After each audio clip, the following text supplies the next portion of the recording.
السلام علیکم ورحمۃ اللہ وبرکاتہ۔ بسم اللہ الرحمن الرحیم۔ دوستو، رات کا وقت تھا۔ اندلس کی جھیلوں اور باغوں میں چاند نہانے اور ٹہلنے اتر چکا تھا۔ اہلیان اندلس خواب خرگوش اور نیند کی مرمری باہوں میں تھے۔ وہ تینوں ایک باغ کے دامن میں دن بھر کی محنت مشقت کے بعد تھکان سے چور کچھ دیر سستانے بیٹھے تھے۔ وہ اچھے دوست بھی تھے اور ہم پیشہ بھی۔ دن کو وہ تینوں بازار سے اپنے گدھوں پہ تاجروں کا سودا سلف اٹھاتے اور منزل مقصود تک پہنچاتے۔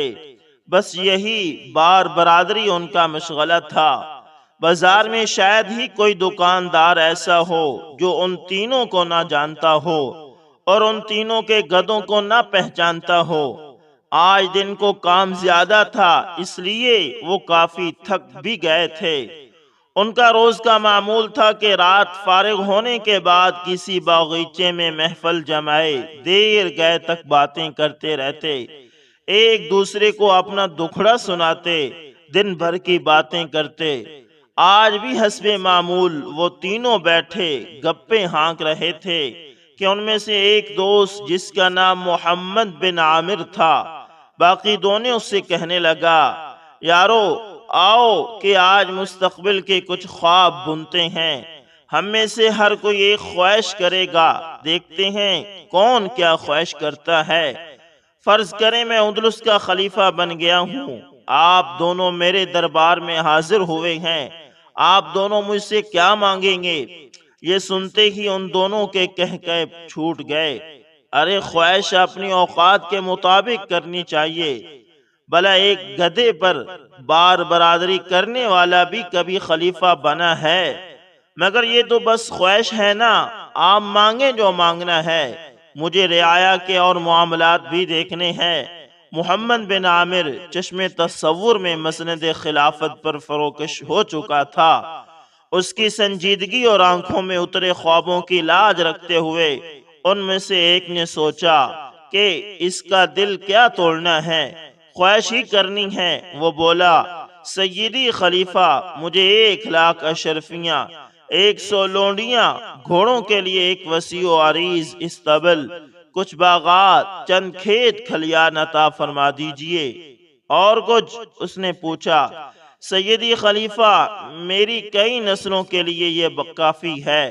دوسرے سے کہا، تم بھی مانگ لو جو مانگنا ہے۔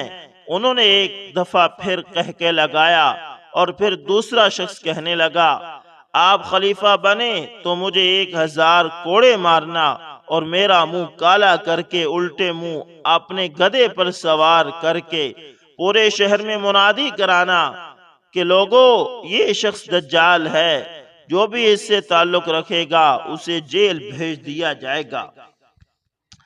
اسی پر محفل ختم ہو گئی۔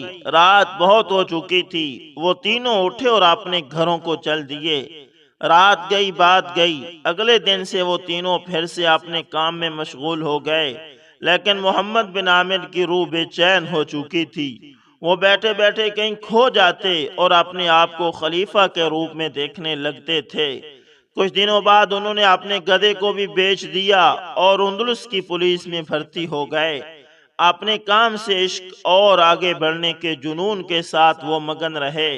وقت گزرتا گیا اور وہ اپنی ذہانت و فطانت اور محنت سے اعلیٰ عہدوں پر فائز ہوتے رہے۔ شہر کے قاضی سے لے کر دیوان خلیفہ میں وہ مختلف عہدوں پر فائز بھی رہے۔ پیچھے مڑ کر دیکھا تو پورے 30 سال گزر چکے تھے۔ ادھر خلیفہ مستنصر کی وفات کے بعد خلافت ان کے نا تجربہ کار اور کم عمر بیٹے مؤید باللہ نے سنبھال لی تھی، لیکن روز بروز حکومت کی زمام کار کمزور ہوتی جا رہی تھی۔ دوسری طرف اندلس کے دروازے پر نصرانی فوج دستک دے رہی تھی۔ قصر خلافت میں موجود اہل علم کی مشاورت سے محمد بن عامر کو نوجوان خلیفہ کا مشیر چنا گیا۔ کچھ عرصہ بعد یہ خود خلیفہ کی مسند پر فروکش ہو چکے تھے۔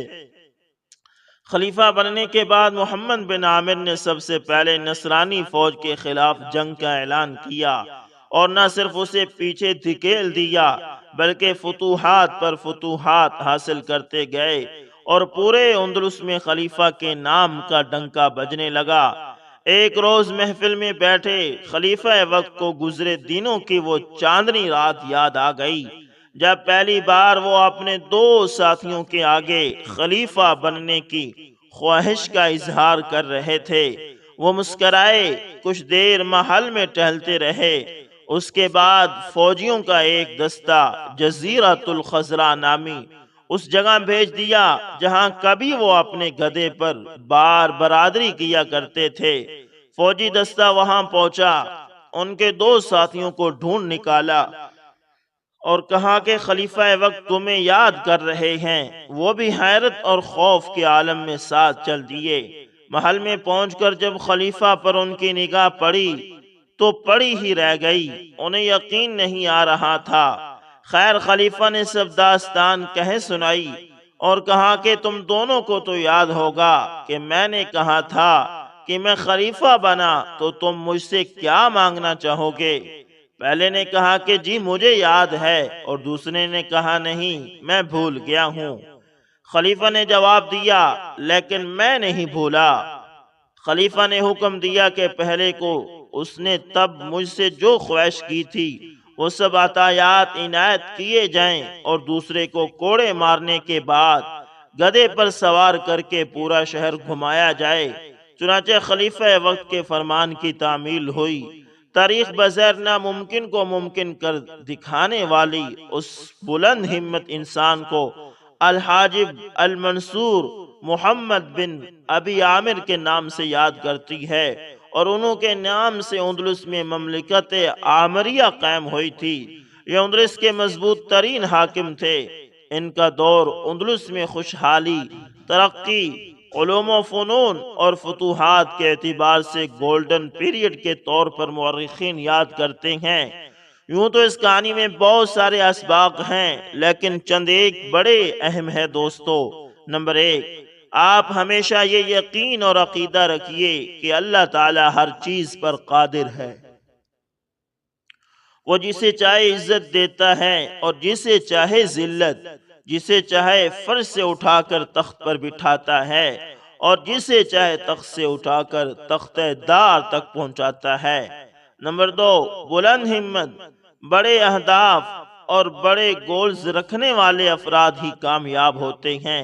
یاد رکھیے، دنیا کے کامیاب ترین انسانوں میں ایک چیز قدر مشترک ہے، وہ یہ کہ سب اپنے ابتدائی ادوار میں مشکل حالات، غربت اور معاشی تنگ دستی سے گزرے ہیں۔ ان میں سے کم ہی ایسے لوگ ہیں جو سونے کا چمچ منہ میں لے کر پیدا ہوئے۔ نمبر 3، آخری بات یہ ہے کہ اپنی سوچ اور فکر دوستو ہمیشہ مثبت رکھا کریں۔ اللہ اکبر، اللہ اکبر۔ دوستو ہمیشہ اللہ تعالیٰ سے مثبت سوچ لگا کر مانگا کریں۔ اللہ تعالیٰ آپ کی سوچوں کے مطابق ہی فیصلہ کرتے ہیں۔ دوستو اسی طرح حشمت جلال الدین خان بتاتا ہے کہ میں اسلام آباد میں منی ایکسچینج کا کام کرتا ہوں۔ چند دن پہلے میں اپنے دفتر کے باہر کھڑا تھا، ایک بھکاری لوگوں سے بھیک مانگتا ہوا مجھ تک پہنچا۔ میں بھی رقم کے حساب کتاب میں مصروف تھا۔ وہ خیرات کا سوال کرنے لگا۔ مجھے اس کی آواز پریشان کر رہی تھی۔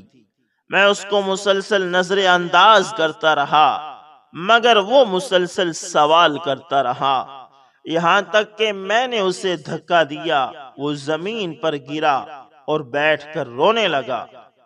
مجھے اس پر ترس آ گیا۔ میں نے اسے اٹھایا اور اس کے کپڑے جھاڑے، اس کی خیرات والی پوٹلی اٹھا کر اسے اپنے دفتر میں لے گیا۔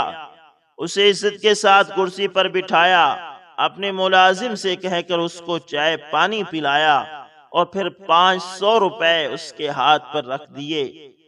جب وہ میرے دروازے سے نکلنے لگا تو میرے دل میں نہ جانے کیا خیال آیا۔ میں نے اس سے پوچھ ہی لیا کہ تم کو اتنی زور سے دھکا نہیں لگا تھا، پھر تم بیٹھ کر رونے کیوں لگے؟ میری بات سن کر وہ بھکاری واپس پلٹا اور اسی کرسی پر براجمان ہو گیا جس پر پہلے اسے میں نے بٹھایا تھا، اور پھر اس نے واقعہ سنایا۔ وہ کہتا ہے کہ میرا نام ابراہیم چانڈو ہے، میں گھوٹکی شہر کے اندر پراپرٹی کا کام کرتا تھا، میرے کئی پلاٹ اور گھر تھے، اس کے علاوہ میں نے ذاتی مارکیٹ بنا رکھی تھی جس کے اندر ایک دکان میں نے اپنا دفتر بنایا ہوا تھا۔ جس طرح آج میں بھیک مانگتا ہوں اور بھیک مانگتے ہوئے آج پہلی بار آپ سے ملا ہوں، اس طرح ایک بار میں اپنے دفتر میں بیٹھا ہوا تھا، میرے دفتر میں ایک نوجوان خوبصورت لڑکی بھیک مانگنے کے لیے داخل ہوئی۔ میرے دفتر میں دو تین اور لوگ بھی بیٹھے ہوئے تھے جنہوں نے میری ہی مارکیٹ میں دکانیں کرائے پر لے رکھی تھی۔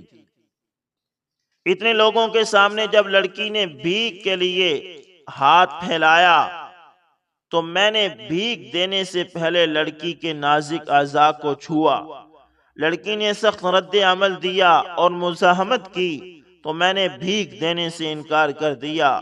وہ لڑکی رونے لگی اور آنسو بہاتے ہوئے ایک بار پھر میرے سامنے اپنا ہاتھ پھیلا دیا۔ میں نے اپنی شیطانی ہوس کو تسکین دینے کے لیے اس کو چھوا اور خیرات دے دی۔ وہ لڑکی میرے دفتر سے نکلی اور پھر میری ہی مارکیٹ میں بنی ہوئی دوسری دکانوں سے خیرات مانگنے لگی۔ میرے پاس جو دکاندار بیٹھے ہوئے تھے وہ بھی اٹھ کر اپنی دکانوں پر چلے گئے۔ اس کے بعد وہ لڑکی روز آنے لگی، میں اس کے ساتھ روز ہی ایسی گندی حرکت کرنے لگا، یہاں تک کہ ایک بار میں نے اس کو کہا کہ اگر تم میری جسمانی ضرورت کو پورا کر دیا کرو تو میں تمہیں اتنی بھیک دے دیا کروں گا کہ تمہیں کسی اور سے مانگنے کی ضرورت نہیں پڑے گی، مگر لڑکی نے میری خواہش کو پورا کرنے سے انکار کر دیا، مگر بھیک کے عوض اب بھی میں اس کے جسم کو چھونے کا موقع ہاتھ سے نہیں جانے دیتا تھا، بلکہ میں نے باقی دکانداروں کو بھی لڑکی کے ساتھ ایسی غلیظ حرکت کرنے پر اکسایا۔ میری دیکھا دیکھی اور میرے اکسانے پر باقی دکانداروں نے بھی لڑکی کے ساتھ ایسی حرکات کرنا شروع کر دی، اور اس عمل کے بدلے وہ اتنی بھیک دے دیتے کہ لڑکی میری مارکیٹ سے 150-200 روپیہ اکٹھا کر کے نکلتی، مگر اس کے عوض اسے جس اذیت کے جہنم سے گزرنا پڑتا، اس کی وجہ سے جب تک وہ میری مارکیٹ میں رہتی اس کے آنسو بہتے رہتے، مگر اس کے باوجود بھی وہ روزانہ میری مارکیٹ میں آتی اور بھیک مانگتی تھی۔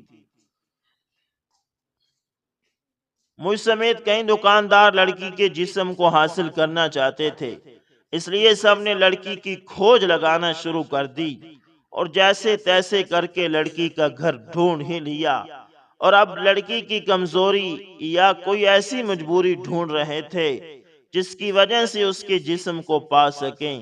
ہم ابھی اس کی کمزوری ڈھونڈ ہی رہے تھے کہ ایک دن لڑکی مارکیٹ میں بھیک مانگنے آئی، اور اس دن وہ بہر سے ہی روتے ہوئے آ رہی تھی، مگر مجھے اس کے آنسوں سے کوئی غرض نہیں تھی، کیونکہ یہ آنسو تو وہ روز ہی ہمارے سامنے بہاتی تھی۔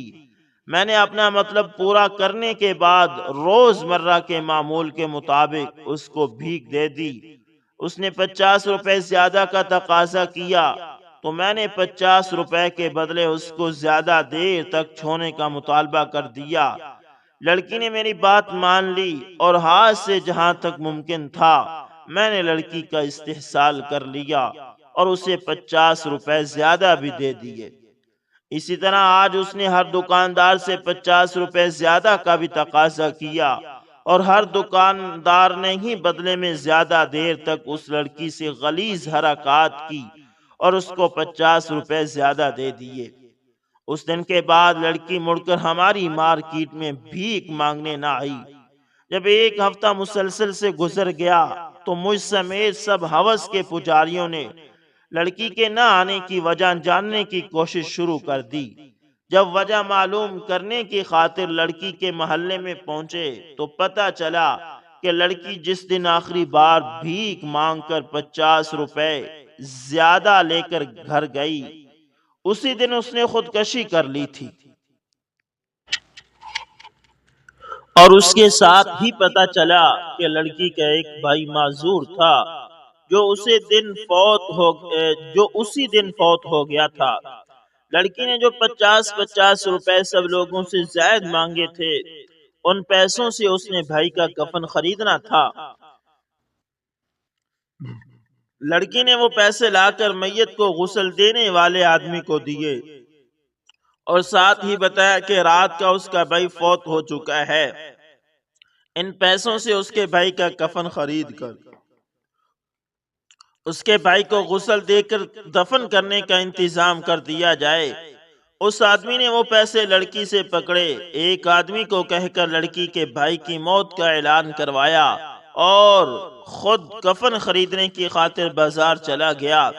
اہل محلہ جب لڑکی کے بھائی کی موت کا سن کر اس کے گھر پہنچے تو دیکھا کہ لڑکی گلے میں پھندا ڈالنے چھت کے ساتھ جھول رہی ہے، اس کی روح جسم سے پرواز کر چکی ہے، جبکہ ساتھ ہی اجڑے بستر پر لڑکی کے معذور بھائی کی لاش پڑی ہے، جسے اپنے طور پر لڑکی نے غسل دے کر تیل اور پاؤڈر وغیرہ لگا کر بالوں کو کنگھی کر کے گھریلو حالات کی نسبت بہتر کپڑے پہنا کر لٹا رکھا ہے۔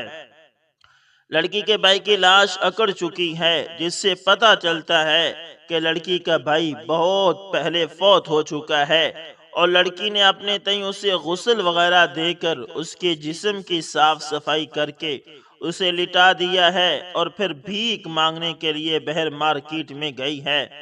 آج مارکیٹ میں داخل ہونے سے پہلے ہی لڑکی کی آنکھوں سے بہنے والے آنسوں کی وجہ یقیناً اس کے گھر میں پڑی ہوئی اس کے معذور بھائی کی لاش تھی۔ یہی وجہ تھی کہ آج اس نے سب سے 50-50 روپے زیادہ مانگے تھے۔ اس کے عوض زیادہ دیر تک سے شیطانی درندوں کی ہوس کا نشانہ بننا پڑا تھا۔ جب اس کے اندازے کے مطابق لڑکی نے اپنے اور اپنے بھائی کے کفن کے لیے پیسے جمع کر لیے تو وہ اپنے گھر واپس آ گئی۔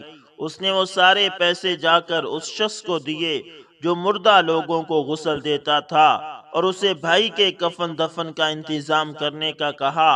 اس کے بعد گھر آ کر وہ خود بھی پھندے سے جھول گئی، کیونکہ آج اس کے زندہ رہنے کا مقصد ختم ہو گیا تھا۔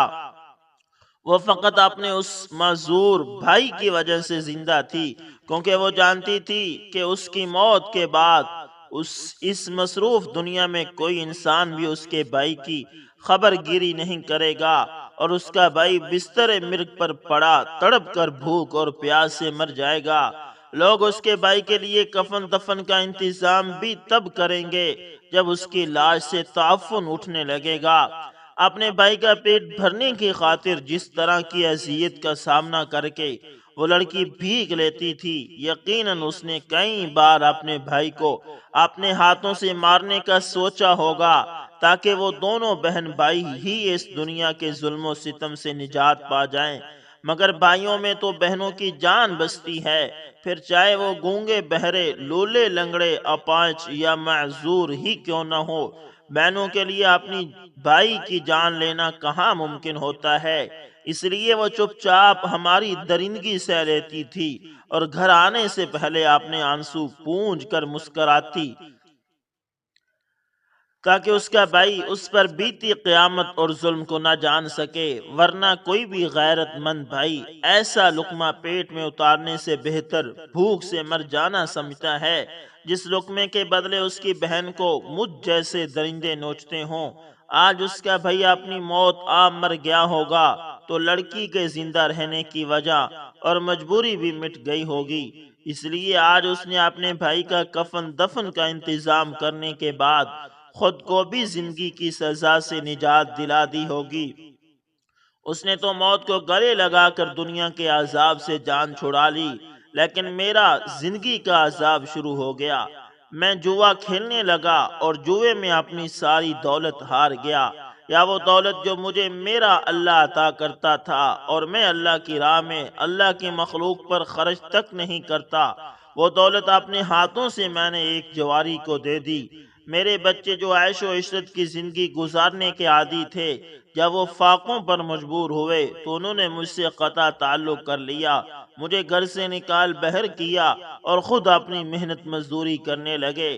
میں نے اپنی اولاد کی لاکھ منت سماجت کی کہ مجھے اپنے ساتھ رکھ لو، لیکن انہوں نے مجھے اضافی بوجھ قرار دے دیا۔ مجھے میرے ہی شہر میں کوئی شخص پہچاننے کے لیے تیار نہیں تھا۔ میں جس کے سامنے بھیک کے لیے ہاتھ پھیلاتا تھا، وہ شخص میرے ماضی اور لڑکی پر بھی اسے ظلم سے واقف ہوتا تھا، اس لیے مجھے کوئی آدمی خیرات تک دینے کے لیے تیار نہیں تھا۔ مجبوراً میں یہاں آ گیا۔ آج جب آپ کے سامنے میں نے ہاتھ پھیلایا اور آپ نے مجھے دھکا دیا تو مجھے میرا ماضی یاد آ گیا۔ میں سوچنے لگا کہ کبھی جب میرے سامنے کوئی ہاتھ پھیلاتا تھا تو اس کی مجبوری سے میں کس طرح فائدہ اٹھاتا تھا۔ مخلوق خدا پر کیے گئے ظلم کی وجہ سے آج میں خود خالق کی مخلوق کے سامنے ہاتھ پھیلانے پر مجبور ہوں۔ میری اللہ تعالیٰ سے دعا ہے کہ یہ نظام یہاں ہی رک جائے، کل کو کہیں میری جگہ پر آپ نہ کھڑے ہو جائیں۔ حشمت جلال صاحب بتاتے ہیں کہ میں اس کی بات سن کر لرز گیا، اس سے اپنے رویے پر معافی مانگی اور ساتھ ہی اسے بتایا کہ اللہ تعالیٰ کی ذات غفور الرحیم ہے، اس کا رحم اور اس کی مغفرت اس کے غضب پر غالب ہے۔ میری دعا ہے کہ اللہ تعالیٰ تم کو معاف فرمائے، لیکن یاد رکھنا اگر میرے اختیار میں ہوتا تو میں تمہیں اس سے بھی بدتر حال میں کر دیتا۔ تم نے جو ظلم کیا ہے میں اس پر تمہیں کبھی معاف نہ کرتا۔ ساتھ ہی میں نے اس کی پوٹلی اٹھائی، اس کو عزت دے کر دروازے تک چھوڑا اور کہا کہ کوشش کرنا آئندہ تم میرے سامنے نہ آنا، تمہارے حصے کا صدقہ خیرات بھی سیکورٹی گارڈ کو پکڑا دیا کروں گا، تم جب بھی آؤ گے وہ تمہیں دے دیا کرے گا، لیکن کوشش کرو ہر آدمی کو اپنی بات بتاؤ۔ طاقت دولت پر فخر کرتے ہوئے فرعون بنے یہ لوگ سمجھ سکیں کہ یہ دولت در حقیقت ان کی نہیں بلکہ اللہ تعالیٰ کی عطا ہے، اور یہی بہتر ہے کہ اس دولت کو مخلوق خدا پر لگایا جائے۔ دوستو امید کرتا ہوں ویڈیو اچھی لگی ہوگی، پسند ہے تو لائک شیئر کمنٹ لازمی کریں، اور اگر آپ ہمارے چینل ایس انفارمیشن ٹی وی پر نئے تو اس کو لازمی سبسکرائب کریں۔ جزاکم اللہ خیر۔